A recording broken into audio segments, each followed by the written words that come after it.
93-ൽ പാഥേയത്തിലെ ചെറുവേഷത്തിലൂടെ സിനിമയിലെത്തി.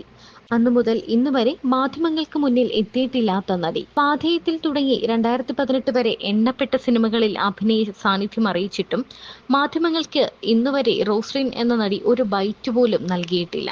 സിനിമയുടെ ബഹളങ്ങൾക്ക് നിന്നുകൊടുത്തിട്ടുമില്ല. വരുന്നു, അഭിനയിക്കുന്നു, തിരിച്ചു പോകുന്നു. അതിനപ്പുറം റോസ്ലിൻ ആരെന്നും എന്തെന്നും അറിയുന്നവർ ഒരുപക്ഷെ ഇൻഡസ്ട്രിയിൽ തന്നെ വിരളമായിരിക്കും.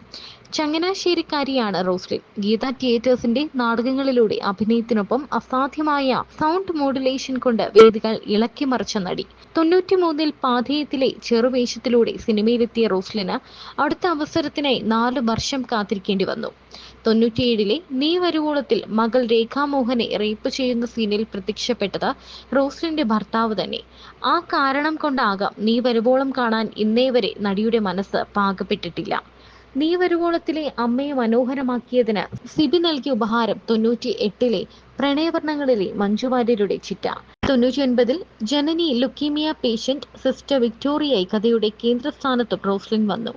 അതേ വർഷം തന്നെ അങ്ങനെയൊരു അവധിക്കാലത്തിൽ സംയുക്തയുടെ അമ്മയായി റോസ്ലിൻ മികവ് തെളിയിച്ചു.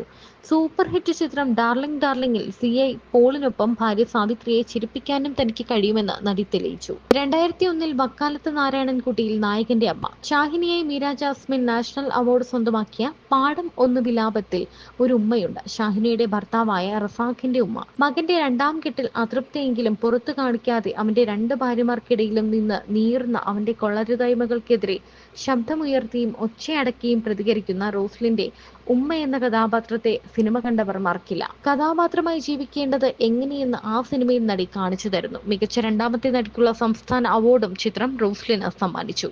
2000-ൽ അടൂരിന്റെ 4 പെണ്ണുങ്ങളിൽ ഗീതുവിന്റെ അമ്മയായി മകളുടെ നിർഗുണനും തീറ്റിഭ്രാന്തനുമായ ഭർത്താവിനെ ഉണ്ണുന്നതും ഒരു ജോലി തന്നെ എന്ന് പറഞ്ഞ് അർത്ഥം വച്ച് നോക്കുന്ന റോസ്ലിന്റെ ഭാവാന്തരങ്ങൾ കാലാതീതം കൾട്ട് തന്നെ.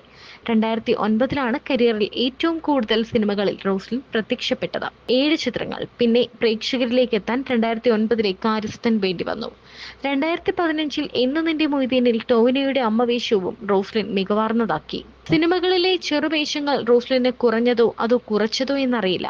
ജോയ്സിയുടെ സൂപ്പർ ഹിറ്റ് സീരിയലുകളിലെ മിന്നുന്ന പ്രകടനങ്ങളിലൂടെ നടി വേറിട്ട വഴി തേടി. അതിൽ തന്നെ മഞ്ഞുരുക്കും കാലത്തിലെ വസുമതി അമ്മയ്ക്കും ഭ്രമണത്തിലെ വിമലാകുമാരിക്കും പ്രത്യേകം ഒരു ഫാൻ ബേസ് തന്നെ ഉണ്ടായി.